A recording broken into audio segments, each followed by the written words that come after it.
공간 효율적 활용법을 말씀드릴게요. 5월 중순인 지금 저희는 바쁘게 심고 있지만 이미 지난 2달간 많은 것을 심었습니다. 몇 가지 예시를 보여드릴게요. 이 모든 것이 어떻게 어우러지는지 보여드리겠습니다. 예를 들어 이건 감자입니다. 이곳은 1.5m 길이의 텃밭입니다. 감자 성장 전 순무를 캐치크롭으로 심었고 지금 마지막 순무를 수확 중입니다. 순무는 여러 개를 한 번에 심었습니다. 이게 마지막 수확입니다. 이제 감자가 자라면서 그 모든 공간을 차지하게 될 거예요. 각 줄마다 감자를 4개씩 심었습니다. 작년에 같은 곳에서 감자 13kg을 수확했습니다. 참고하세요. 그리고 마찬가지로 시금치도 오래 남아있지 않을 거예요. 시금치는 보통 6월 초쯤이면 꽃이 피기 시작하거든요. 그때쯤이면 감자도 이렇게 자라게 됩니다. 식물이 어떻게 자랄지 알면 이렇게 가까이 심어도 괜찮아요. 간격은 시기와 이후에 식물이 어떻게 자라는지와 관련이 있습니다. 그리고 여기에서도 당근 사이에 무를 틈새 작물로 심은 경우도 마찬가지입니다. 무가 잘 자라고 있죠. 보시다시피 무가 당근과 아주 가까이에서 자라고 있습니다. 그리고 사실 첫 번째 당근 파종이 실패했어요. 완전히 실패한 건 아니지만 보시다시피 싹이 군데군데 듬성듬성 났습니다. 올해 봄은 당근에게 매우 힘든 시기였고 많은 민달팽이들이 당근을 먹어치웠습니다. 그래서 저희는 당근을 한 번 더 파종했습니다. 그리고 2번에 걸친 당근 파종 덕분에 괜찮은 당근밭이 될 것 같아요. 이게 문제의 예시입니다. 양배추 3개를 잃었는데 아직도 정확한 이유를 잘 모르겠어요. 제 생각에는 이 품종이 좋지 않아서 그런 것 같아요. 씨앗이 별로 좋지 않았던 거죠. 하지만 진딧물 같은 해충도 있고 여러 가지 문제가 생기고 있어요. 그냥 참고로 말씀드리는 겁니다. 멀티소잉을 이용하면 여러 씨앗을 한 번에 심어 더 많은 양을 재배할 수 있습니다. 이는 여러 작은 모종을 함께 심는 방법입니다. 작은 모종들이 공간을 차지하고 있어요. 양파 한두 개만 심으면 공간이 오래 비었겠지만 비트처럼 여러 개를 함께 심으면 금방 공간을 채울 수 있습니다. 저건 2월 말 모아 심기로 심었어요. 지금은 5월 10일이고 2달 반 정도 자라서 곧 저기서 비트를 수확할 수 있겠어요. 멀티소잉의 특징은 동반자 관계, 즉 동반식재라는 점이에요. 이것이 동반식재의 본질이며 어떤 채소가 다른 채소를 좋아하는지는 중요하지 않아요. 그보다는 가까이에서 함께 있으면서 좋은 효과를 내는 게 더 중요해요. 특히 어린 모종들은 친구들과 함께 있는 걸 좋아하거든요. 이 아름다운 상추들은 더 가까이 심을 수 있었지만 그렇게 하지 않은 이유가 있습니다. 우리는 이 상추의 겉잎을 따고 있는데 그렇게 하면 한 번 딴 후에는 공간이 조금 더 생깁니다. 그리고 한 달 정도 지나면 손가락으로도 이렇게 홈을 낼 수 있어요. 저는 이렇게 손가락을 사용해서 고랑을 만들 거예요. 그 안에 당근 씨앗도 넣을 수 있습니다. 당근은 상추가 한 달 더 자라는 동안 싹이 트고 올라옵니다. 이렇게 서로 다른 작물을 겹쳐 심어서 공간을 더 효율적으로 활용할 수 있습니다. 무교훈 재배에서는 흙을 뒤집지 않기 때문에 이런 방식이 정말 잘 맞아요. 언제든지 새로운 작물을 심을 준비가 되어 있죠. 여기 잡초가 거의 없는 것도 볼 수 있습니다. 이렇게 하면 잡초를 거의 뽑지 않아도 됩니다. 흙을 깨끗이 하는 방법은 제 다른 영상을 참고하세요. 그리고 이건 공간을 꽤 많이 차지하는 심기 방법이에요. 사실 이 사이에 뭔가를 키우는 방법은 아직 제대로 알아내지 못했습니다. 하지만 곧 이 스위트콘이 이 공간을 가득 채울 거예요. 지금은 5월 중순이라서 정말 빠르게 자랄 겁니다. 하지만 저는 이 옥수수들 사이에 약 30cm, 그러니까 1피트 정도의 간격을 두고 심어요. 사실 이건 베이비콘이라서 좀 더 넓게 심었을지도 몰라요. 오래 수확하길 바라는 마음에서요. 두고 봐야겠죠? 그리고 오소리는 이 옥수수에 관심이 없을 거예요. 여기 마늘은 제가 좋아하는 방법은 밭을 가로질러 줄지어 심는 거예요. 그래서 식물들 사이에 실제 간격뿐만 아니라 어떻게 줄을 맞춰 심느냐도 중요해요. 그리고 이렇게 하면 다시 한번 그 사이에 씨를 뿌리거나 심을 수 있다는 뜻이에요. 이걸 몇 분이나 하실지 궁금하네요. 저도 사실 잘 몰라요. 이건 실험이에요. 저는 마늘 사이에 큐민을 심었어요. 예전에 한번 해본 적이 있는데 첫 해에는 잎이 자라는 걸 볼 수 있었어요. 큐민은 2년생 식물이거든요. 그리고 2번째 해에는 씨앗이 맺히는데 그게 향신료로 쓰이는 큐민 씨앗이에요. 그리고 이걸 보여드리려고 온실에서 꺼내왔어요. 이건 여러 개를 한 번에 뿌린 근대입니다. 사실 2개였어요. 한 셀에 씨앗 2개를 넣었고 근대는 비트루트처럼 씨앗 하나에서 여러 개가 나와요. 그래서 선택지가 있어요. 만약 제가 큰 근대잎을 키우고 싶다면 원하지 않는 식물을 솎아내서 2개만 남기고 그걸 심을 거예요. 아니면 더 많이 남겨두고 어린 근대를 키울 수도 있어요. 예를 들어 샐러드용 잎이 더 필요하다면 더 촘촘하게 심을 수 있죠. 그리고 이건 정말 쉽게 할 수 있어요. 여기엔 덜 붉은 근대가 있어서 이걸로 할게요. 이게 바로 근대를 심는 예시입니다. 보통은 디버를 사용하지만 이렇게 마늘 사이에 심는 거죠. 방금 심으면서 마늘 뿌리가 있었어요. 괜찮아요. 중요한 점은 이 마늘이 오래 있지 않을 거라는 거예요. 아마 5주 정도? 특히 녹병이 생기면 더 빨리 뽑을 수도 있죠. 그리고 나서 그걸 수확할 거예요. 그러면 이미 새로 심은 작물이 자라고 있고 마늘을 수확해서 생긴 공간을 바로 활용할 수 있죠. 정말 소중하죠. 이 시기에는 공간이. 5월에는 햇빛이 가득하니까 우리는 그 공간을 최대한 꽉 채워서 활용하고 싶어요. 이 작은 화단을 예로 들어볼게요.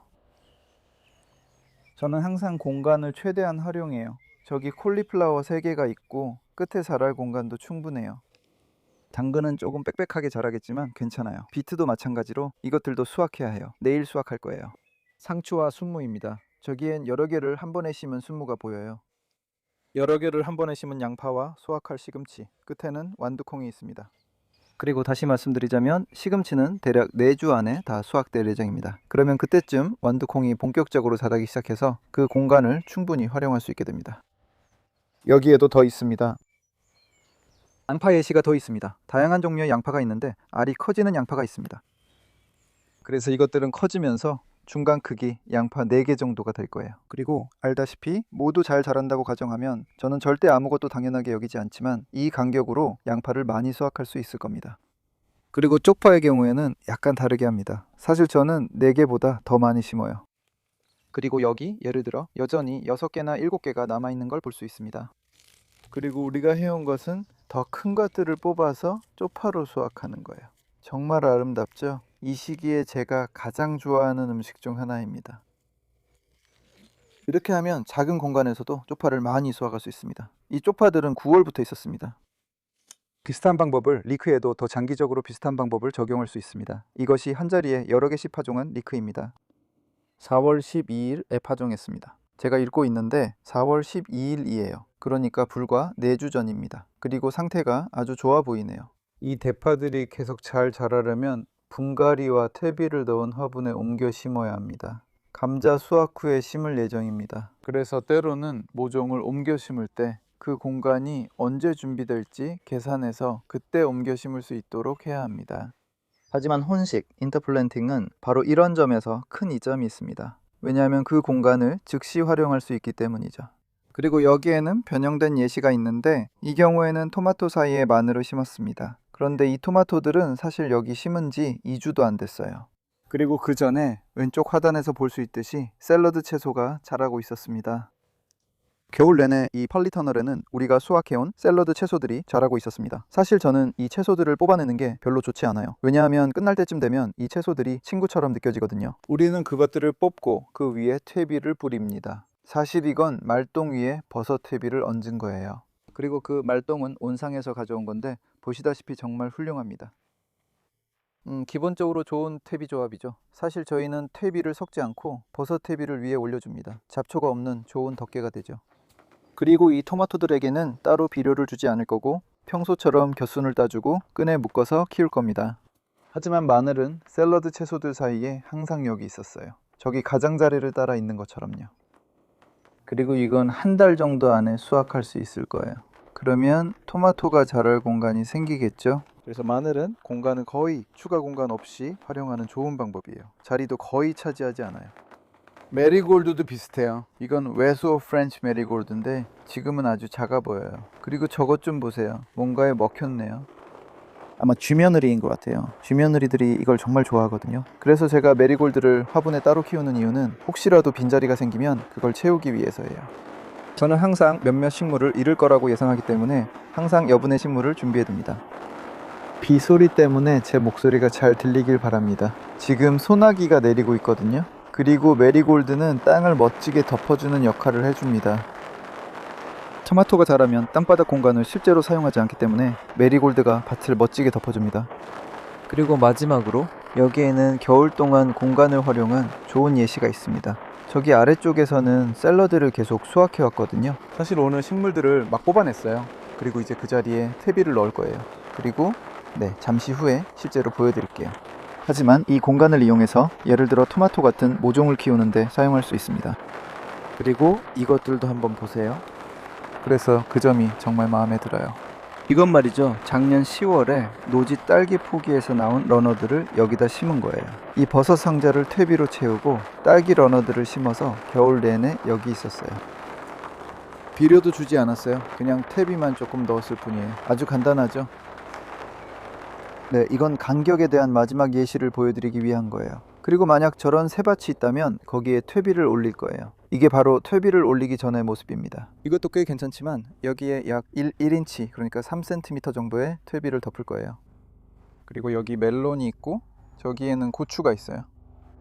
이 옆 하단들은 위로 자랄 공간이 부족해 공간을 잘 활용하지 못해요. 하지만 멜론은 작년에 여기서 키워서 아주 성공적이었어요. 줄을 따라 위로 키우되 60cm, 즉 2피트 정도의 충분한 공간을 주세요. 여름에 심는 작물들도 마찬가지고 토마토도 마찬가지예요. 저는 충분한 간격을 두고 심었어요. 많은 온실에서 사람들이 너무 많이 심는 걸 봤어요. 절대 그렇게 하지 마세요. 심을 때는 아주 작아 보여도 이게 나중에 큰 토마토 식물이 된다고 상상해야 해요. 저도 지금 한계에 와 있어요. 참고로 이 정도 간격도 토마토에게는 꽤 가까운 편이에요. 평균적으로 보면 모든 간격을 따졌을 때 아마 평균 정도일 거예요. 대략 다시 말하면 약 60cm 정도고, 60cm는 2피트보다 조금 안 되는 거리이고 이게 토마토가 자랄 수 있는 높이이기도 해요. 자, 이렇게 해서 여러분께 도움이 되는 아이디어를 드렸길 바랍니다.